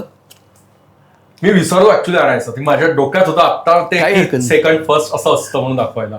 तिन्ही पुस्तकं दाखवून टाकू. हो, तिन्ही पुस्तकं दाखवूया. आणि कलर प्राणाचं आपण म्हटलं ना की कलर प्राणाचं आपण म्हणतो की पांढरा रंग जो असतो सूर्यप्रकाशाचा, तर शास्त्र पण म्हणतं की पांढरा रंग जो आहे तो इंद्रधनुष्याचं जो परिवर्तन होतं ना, एक प्रिझम ठेवलं समोर तर त्याच्यातनं 6 रंग तयार होतात, 7 रंग. आणि 7 रंग कुठले? ते इंद्रधनुष्य. तर एनर्जीचे देखील 7 रंग आहेत आणि त्याच्या त्या कार्याप्रमाणे ते काम करणार आहे. तर कुठल्या चक्राला कुठला रंग द्यायचा हे एक प्रकारचं प्रगत शास्त्र आहे. या चक्राला हा अमुक कलर दिला तर हा लवकर बरा होणार आहे, या चक्राला अमुक कलर हा लवकर बरा होणार आहे. आणि हे जर तुम्हाला नाही कळलं तर तुम्ही पांढरा देतच आहात. पांढरा तर सगळ्यांचा आहेच आहे, जो बेसिक मध्ये. तर पांढरा देताय तर तुम्ही MBBS आहात. कलर वापरतायत तुम्ही पोस्ट ग्रॅज्युएट झाले, इट्स अ पोस्ट ग्रॅज्युएट. आणि सायकोथेरपीचं PhD. हो, PhDच करता येईल ती. ती तर कळस आहे, सायकोथेरपी कळस आहे. आणि बऱ्याच ठिकाणी डॉक्टर्समध्ये, हॉस्पिटलमध्ये याला मान्यता दिलेली आहे सायकोथेरपीला. येस, US मध्ये झालेली आहे, मलेशियामध्ये झालेली आहे, इवन बँगलोरमध्ये केलेलं आहे, चेन्नईमध्ये झालेलं आहे. नर्सिंगला दिलेलं आहे. काउन्सिलरला सांगितले की प्राणिक हिलिंग वापरा तुम्ही, you will be able to get better result. करून पहा. आणि मग अशा तुम्ही झोंबी म्हणालात की झोंबी जगायला आजकाल काही ड्रग्सचीच गरज नाहीये, आपण मेंटली झोंबी झालो. तसंच झालेलं आहे ते. स्ट्रेस, एकाच्यात अडकून राहणं, ॲडिक्शन. वर्क फ्रॉम होम तुम्ही विचार करा, इथं बसलेला माणूस आहे US टायमिंग प्रमाणे जगतोय तो. वेगळे टाइम 12 तसं मागे आहे त्याचं घड्याळ आणि त्या वेळेप्रमाणे तुम्ही जागता इथे. काय हालत होत असेल तुमची, बायोलॉजिकल क्लॉक काय होतंय तुमचं. आणि तुम्हाला काही इलाज नाही, तुम्हाला केलंच पाहिजे कारण तो क्लायंट तिकडे आहे. बरोबर. पण मग हे मेंटेन करायला प्राणिक हिलिंग हेल्प. आणि जर नसेल करायचं तर तुम्ही तिकडे जाऊन राहा, मग तुम्हाला त्रास नाही व्हायचा. पण ट्रम्प देईल का सहजपणे जाऊ देईल, येऊ देईल का? ट्रम्पचा त्रास सगळीपर्यंत नाही, हे बोलण्यापुरतं असतं. अरे वा. एवढं काही होणार नाही ते. आणि मोठं देश आहे तो, एका ट्रम्पमुळे एवढं काही बदलत नाही. शेवटी निसर्ग बघत असतो ना, तो मॅनेज करतो शेवटी. वाढल्यावर सगळ्या गोष्टी आपोआप घडत जातात. हा, मला तर तेच वेळ वाटतं. द्यायला लागतो त्याला. कुठली ओव्हर झाली निगेटिव्हिटी का असे ना, म्हणजे आपला रोल प्ले करतो निसर्ग तेव्हा. मग ट्रम्प कार्ड युज करतात. ट्रम्प कार्ड असतं ते, ट्रम्प कार्ड निसर्गाचं, युनिव्हर्सचं, ब्रह्मांडाचं. पण एक मगाशी सर आपण जे बोलतो की एनर्जी सगळीकडे आहे. हो. आणि प्राणिक हिलिंग मध्ये तुम्ही आपल्याला पहिलाच याला सांगितलं होतं की जे दिसतात आकाशामध्ये असे आपण बाहेर जरी बघितलं कुठेही, काहीतरी असं बारीक बारीक दिसतात, असं जातात टायनी डॉट्स दिसतात. मास्टरने त्यांना सांगितलं की दीज आर व्हायटॅलिटी ग्लोब्युल्स. आणि व्हायटॅलिटी ग्लोब्युल म्हणजे काय, बेसिकली हे एनर्जीचे बिईंग्स आहेत. तर तुम्ही ज्या वेळेला ऑक्सिजन घेता तेव्हा हवा तुम्ही ॲब्सॉर्ब करता, पण व्हायटॅलिटी ग्लोब्युल शरीर ॲब्सॉर्ब करतं. त्याच्यामध्ये ऊर्जा असते. आपल्याला वाटतं की बाजूला सगळं ॲटमॉस्फिअर आहे, पण ते ॲटमॉस्फिअर नाही आहे, ते एनर्जीचं एक समुद्र आहे. It's an ocean of energy. आणि त्याच्यामध्ये सूर्याकडनं येते, हवेमध्ये आहे आणि जमिनीतनं पण आहे. हे 3 मेन स्रोत आहेत. वेगवेगळ्या ठिकाणी गेलं तर तुम्हाला वेगवेगळ्या तऱ्हेने जाणवते. तुम्ही डोंगर माथ्यावर गेलं की तुम्हाला छान वाटतं, नदी किनारे गेलं की वेगळं वाटतं, जंगलात गेला चांगलं वाटतं, काही काही ठिकाणी गेलं तर वेगवेगळं वाटतं तुम्हाला. लहान मुलं खेळत आहेत, खूप छान वाटतं. कॉलेजमधली मुलं प्रेम करतात, एनर्जीज बदललेली दिसतील तुम्हाला. हॉस्पिटलमध्ये घेतात, आजारी माणसं दिसतील, तिथं एनर्जीज बदलतील. स्मशानात गेल्या एनर्जी बदलतात. सगळीकडे एनर्जीज बदलतात. आणि तिथंच ॲक्च्युली स्थानमहात्म्य म्हणतो आम्ही. जिथं जिथं तुम्ही पोहोचाल, शिर्डीला पोहोचायला लागला 5 किलोमीटर अलीकडे शिर्डीमय होता तुम्ही. बरोबर आहे. गजानन महाराज शेगावला जाताना आपोआप यायला लागतं. का तर त्या एनर्जीज तिथे आहेत. तो समुद्र आहे, ऊर्जेचा समुद्र आहे सगळीकडे. बोधगयाला जा, आत्ता बोधगयाला तुम्हाला भगवान बुद्धाची एनर्जी मिळतील. जिथं जिथं जाल तिथल्या लोकांनी करून ठेवलेल्या एनर्जी अजूनही आहेत. आणि त्याच्या तुम्हाला फक्त ॲब्सॉर्ब करायचं. You just need to absorb this energies. तुम्हाला फक्त कळलं पाहिजे कुठं जाऊन काय घ्यायचं. It's whole science. तुम्हाला जितकं हवं तेवढा वापर करा. त्यामुळे मेडिटेशन करा. आपण चांगली जागा निवडा का म्हणतो आम्ही, एनर्जीज बघायला लागतात. हिरवळीवर बसता छान वाटतं, पण हिरवळीच्या खाली आणि काही नाही ना, तपास करा. म्हणून आम्ही स्कॅनिंग शिकवतो तुम्हाला. तुम्हाला दिसत नाही म्हणून स्कॅनिंग आहे. याच्यावरून एक सांगायचं की फिलिंग काय असतं. आपण चक्र फिलिंग, जे मलाही आणि आपलं पॉडकास्ट ऐकून काही लोकांनी विचारलं, मित्रांनी, की हे इमॅजिन कसं करायचं रंग, किंवा मग हे फील कसं करायचं चक्र. बेसिकली सांगतो तुम्हाला, तुमची दृष्टी अजून कमकुवत आहे. तुम्हाला फक्त इंद्रधनुष्याचे रंग दिसतात. तानापी ही निपाज आहे, याच्या पलीकडे दिसत नाही. पण अल्ट्राव्हायोलेट आहे, इन्फ्रारेड आहे, तुमच्याकडे मोबाईल आहेत, इलेक्ट्रोमॅग्नेटिक वेव्हज आहेत, दिसत आहेत का तुम्हाला? दिसत नाही म्हणून त्या नाहीत असं मान्य नका करू. डोळे स्वतःवर विश्वास ठेवतात आणि जे दिसत नाही ते नाही आहे म्हणून गृहीत धरतं. डोळ्यांची दृष्टी तुमची कमकुवत आहे आत्ता, आणि ती कमकुवत आहे म्हणून मास्टर म्हणले की तुम्हाला जाणीव द्यायला पाहिजे. आणि ती जाणीव कशाची? जे दिसत नाही ते हाताने जाणीव करून घ्या. आणि हाताला जाणीव होईल ती ऊर्जेची, आणि ती एनर्जीची जाणीव यायला लागले की तुम्हाला दिसो न दिसो काम करता येईल. त्यामुळे आम्ही बघतो एनर्जी कशी लागते, त्यामुळे हाताला जाणवते ती, आणि त्या हाताला जाणवते. त्यामुळे पूर्ण नेहमी दिसेल असं नाही, काही काही ठिकाणी दिसू शकते. आणि दिसणं हा जो भाग आहे हा साधारण अजून 300-400 वर्ष तरी असंच राहील. 300-400 वर्षानंतरची जी लोक येतील त्यांना कदाचित ओरा दिसायला लागेल. ओरा दिसायला लागेल. येस, चक्र पण दिसायला लागतील. गोष्टी किती सोप्या होते. सोपं नाही, अवघड होईल, कारण खोटं बोललं की लगेच ते कळेल. प्रॅक्टिकल लाईफ अवघड होईल. अच्छा, बऱ्याचशा गोष्टी अशा त्यावेळेला कळतील. पण चोऱ्या होणार नाही म्हणल्यावर पोलीस पण नाही लागायचे, भांडणं होणार नाही म्हणल्यावर देश पण नाही राहायचे, सगळे एकच होऊन जातील. तोच कलियुगाचा एंड नंतर पॉझिटिव्ह सतयुग यायचं आहे. हे तेच एक वेगळ्या लेवलचं असेल ऊर्जा स्तरावर. आणि सतयुगामध्ये तुम्ही आम्ही जे आहोत ना, फार पुढं जायचं आहे. आणि हा तुम्हाला मी फक्त एक पहिला शोध लावला, फक्त प्राणिक हिलिंग पुरतं सांगितलं. पण प्राणिक हिलिंगच्या पुढे जाऊन तुम्हाला संत व्हायचं आहे, आणि संत होण्याचा मार्ग पुढचा आहे. तो जो मी सांगणार की आर्यहंत योग म्हणजे म्हणतात, तो स्टेप पुढचा आहे. संत बनण्यासाठी प्राणिक हिलिंगचे हे 3 कोर्सेस झाले. 4था एक कोर्स आहे तो म्हणजे आत्म्याचा प्रवास कसा आहे, आणि 5वा कोर्स आहे अरहॅटिक योगा. हे 5 तुम्ही जर केले तर या आयुष्यामध्ये तुमचं बकेट लिस्टमध्ये टाकून ठेवा, एवढंच करायचं आहे मला. मोक्षप्राप्ती एक प्रकार. आर्हॅटिक योगा अल्टिमेट आहे या जन्मासाठी. याच्याहून जास्त केलं तर बोनस आहे, पण आर्हॅटिक योगा केलं तर तुमचे 3-4 इन्कार्नेशन वाचलेत. आणि ज्या वेळेला तुम्ही पुढं जाल त्यावेळेला फार पुढं असाल. अजून एक 7-8 हजार वर्षांनंतर ज्या वेळेला आपण पुन्हा भेटू त्यावेळेला तुम्ही म्हणाल की आपण एकमेकांना ओळखतोय, कारण आपल्याला सगळं त्यावेळेचं आठवू शकेल. There is always a continuity. Continuous नाही असं वाटतं, तसं नाही आहे. There is always a continuity. आपण पुन्हा पुन्हा येत राहू, पुन्हा पुन्हा भेटत राहू. Nothing happens by accident. आज सुद्धा आपण भेटतोय, कोणीतरी ठरवलेलं होतं. सर, आपण हे प्राणिक हिलिंग बद्दल प्रत्येकांचं एकच म्हणणं असतं, हे तुम्ही चक्र फील कसं करता? बरं, 2-3 गोष्टी आहेत त्याच्यामध्ये. एक म्हणजे तुमचा हाताचा जो तळभात असतो त्याच्यावर लक्ष ठेवायचं, याच्यावर म्हणायचं याच्यावर जाणीव ठेवायची. ओके. आणि जिथं स्कॅन करतोय त्याच्यावर लक्ष ठेवायचं. मग आता याच्या खांद्यावर जर आपल्याला स्कॅन करायचं असेल तर खांद्याकडे लक्ष, हातावर जाणीव आणि हात त्या खांद्याकडे घेऊन जायचं. अच्छा, मग आता त्या सरळ रेषेमध्ये कॅमेराचा बघतो मित्र, त्याचा बघू मग मी. हो चालेल ना. काय म्हणू आता एक्झॅक्ट? खांद्याच्या इथे त्याच्या इनर ओरा कुठं लागतो, हातावर जाणीव ठेवायची. हो, जाणीव. आणि लक्ष खांद्यावर ठेवायचं त्याच्या, आणि त्याचा एनर्जी कुठं लागते.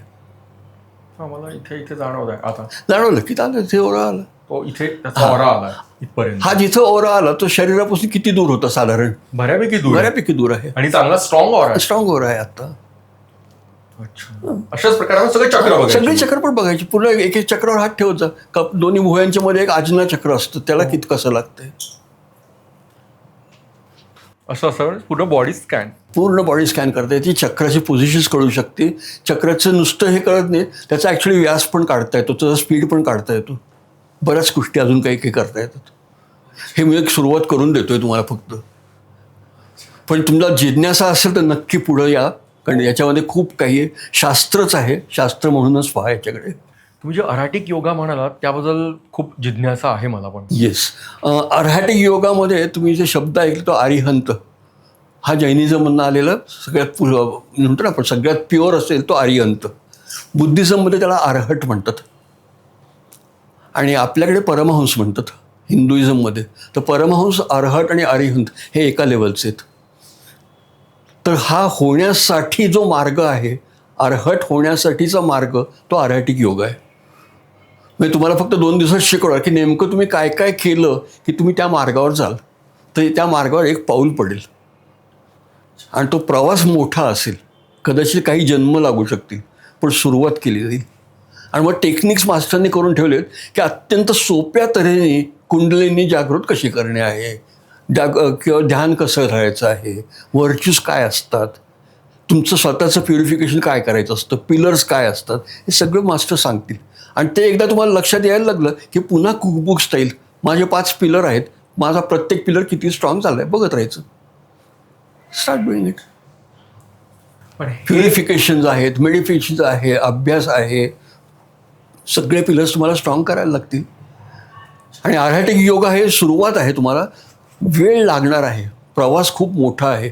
पण आज जर तुम्ही 2 पावलं नाही घेतली तर तो सुरूच होत नाहीये. तर मास्टरला या जन्मामध्ये फक्त एक बकेट लिस्ट ठेवा की मला आर्हॅटिक योगा करायचंय. आणि पण शेवटी सर हे सगळं खूप पटतं एक सर्वसामान्य व्यक्ती म्हणून, आणि त्यांचा प्रतिनिधी म्हणून बोलतोय की पण शेवटी विचार प्रश्न पडतो आजचा EMI, फूड, बेसिक गोष्टी. कारण तुम्ही अडकून गेले त्याच्यामध्ये. नाही, यामध्ये प्राणिक हिलिंग मदत करेल का? नक्की समृद्धीसाठीच प्राणिक हिलिंग आहे. एक लक्षात घ्या, मास्टर जे म्हणतात त्याच्याकडे तुम्ही नीट लक्ष द्या. समृद्धी हवी आहे तर तुम्हाला समृद्धी द्यावी लागते. मास्टर म्हणतात की जे जे हवं आहे ते द्यायला शिका. आणि जेनरॉसिटी, हे बघा, तुम्हाला जर प्रेम हवं असेल तर तुम्ही रागाने करू शकाल का? गाणंच म्हणाल ना हिंदीतलं, प्रेम कर केलंच पाहिजे प्रेम. बस मी समोर मला माया प्रेम कर असं नाही म्हटलं जात. तिथं काही ना काहीतरी प्रेमाने घेऊन 2 शब्द बोलणं, कशी आहे, छान दिसतेस, गोड दिसते, काहीतरी बोलायला लागतं असं. त्यावेळेला ते प्रेम सुरू होईल. तर तसं तुम्हाला ते द्यायला लागेल तर ते यायला लागेल. तर जे हवं आहे ते द्यायचं आहे. आणि त्यावेळी मास्टर म्हणतात जेनरॉसिटी जी आहे ती हृदयाचं काम आहे. तर तुम्ही हृदयापासून ज्या वेळेला द्यायला लागाल ना तेव्हा हृदयाचा वापर होतो. आणि हृदयाचा वापर झाला की हृदयाचा परिणाम क्राऊनवर होतो, तुमचा आध्यात्मिक विकास होतो. आध्यात्मिक विकास झाला की फोरहेड चक्र होतं, तुम्हाला इंट्युशन वाढतं. इंट्युशन वाढलं की थ्रोटवर येतं, तुम्हाला इंटेलिजंट होता.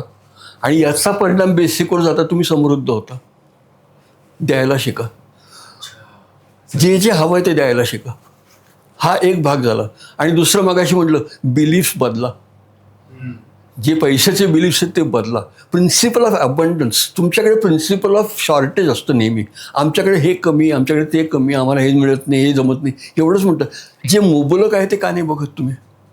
माझ्याकडे 140 कोटी लोक आहेत. Principle of abundance. केवढीच मॅनपॉवर आहे. यूथ केवढा मोठा आहे. जगामध्ये कुठल्या देशाकडे नाही एवढा मोठा यूथ आहे माझ्याकडे. Principle of abundance. बाहेर बघा तुम्ही, झाडं किती दिसतात, डोंगर दिसतात, दरी दिसतात, सगळीकडे तुम्हाला नेचर दिसते. Principle of abundance. सगळीकडे गोष्टी आहेत, तुमच्या लक्षात नाही आहेत. यावरून मला क्लिक झालं, जो मला नेहमी विचार येतो जेव्हा मी नदी बघतो कोणती. हिमालयातल्या नद्या बघतो, बरेचदा मी हिमालयात जातो. मला असं वाटतं की 10 वर्षापूर्वी आलो तेव्हा ही नदी वाहते आहे. शेकडो वर्षापूर्वीचा इतिहास आहे. नदी वाहतच चालली आहे, पण ते पाणी संपत नाही. आपल्याकडे एखादा नळ सुरू राहिला चुकून तर आपली टाकी संपते पाण्यातली. येस. आणि वर्षानुवर्ष रोज ते चालूच राहतं. म्हणजे वरून काहीतरी नायगराला जाऊन पाहतो धबधबा केवढा चालू आहे अजून. चालूच राहत होतो. आणि दुसरं एक लक्षात घ्या, नदी काय, सूर्य काय, हे सगळे निसर्गाने दिलेले लोक आहेत ना, हे स्वतःसाठी जगत नाहीत, हे दुसऱ्यांसाठीच आहेत. म्हणून त्यांना अबंडन्स मिळतं. नदी देखील स्वतःसाठी नाही येतं, काठावर राहणाऱ्या लोकांसाठी तहान पुरवतं. सूर्यप्रकाश देतो तुमच्या आमच्यासाठी. प्रत्येकजण निसर्गामध्ये दुसऱ्यासाठी जगतो. तुम्ही का स्वतःसाठी करता? स्वतःसाठी शिका, वापरा जरा. तुमच्याकडे माहिती आहे, स्टार्ट युजिंग इट. आणि म्हणून तर मनुष्य जन्म घेतलाय. नाही तर मग ॲनिमल होतच ना, भोग येऊन होती ना ती. बेसिक 3 गोष्टी. तुमच्याकडे ॲज अ ह्युमन बिईंग फरक काय आहे? ॲनिमल किंगडममध्ये काय होतं? खाणं पिणं, झोपणं, मरणं, पलीकडे काही नाही. बरोबर. ह्युमन किंगडममध्ये काय आहे? सगळं ते आहे, पण त्याच्या पलीकडे एक आज्ञा आहे तुम्हाला. You have got a will. आणि विलचे 2 भाग असतात. You have got a will to do good, will to do bad. या दोन्ही गोष्टी तुमच्याच हातात आहेत. तुम्हीच ठरवा काय करायचं. फ्री विल प्रत्येकांकडे. फ्री विल प्रत्येकाकडे. तर तुम्ही ठरवा, तुम्हाला चांगलं व्हायचं, डू गुड. तुम्हाला नाही करायचं, आणि तुम्ही कितीही वाईट करा, काही दिवसांनी तुम्ही चांगलंच करणार आहात. पण निसर्ग तुम्हाला परत आणणार आहे त्याच्यावर. निसर्गाविरुद्ध कोणी जात नाही. वा. बसल्या जागी झाडाला फुंकर मारून दाखवा बरं. हलणार नाही झाड तुमचं. पण बाहेर बघतो वारा येतो, किती भराभरा झाड हलत असतं. ताकद खूप आहे निसर्गाची. आणि त्यामुळे परमेश्वराचं अस्तित्व आहे, त्याच्यावर तुम्ही प्रश्न नका मांडू. परमेश्वर आहे, नक्की आहे. तुम्हाला अस्तित्व दिसत नसेल, तुमचा दोष आहे. सो एका अबंडन्स ऊर्जावरती आपण या नोटवरती येस आज थांबूयात. येस. कारण इतकं सुंदर वाटलं ते ऐकताना की नदी वाहते आहे, सतत वारा वाहतोय, की याला कुठे म्हणजे एंड नाहीये. Very true. आपण फक्त त्याशी लिंक झालं पाहिजे, अलाइन झालं पाहिजे. येस. सो ह्या एका सुंदर नोटवरती आपण हा पॉडकास्ट इच्छा नसताना थांबूया. प्राणी खिली. पुन्हा एकदा भेटूया. हो, तुम्ही मगाशी म्हणाला की 1000 वर्षानंतर भेटायचंच आहे. भेटायचंच आहे आपलं. वाव. सो परत भेटूयात सर. Yes. खूप सुंदर वाटलं मला. स्वतःची माझी ऊर्जा ऍक्च्युली वाढलेली वाटली. वाढली. आणि माझा हे मागचा पण अनुभव होता. हे पॉडकास्ट नंतर तुमच्याशी बोलताना ऍक्च्युली ती ऊर्जा वाढलेली फील होत आहे मला. सो मनापासून धन्यवाद. Thank you so much. थँक्यू.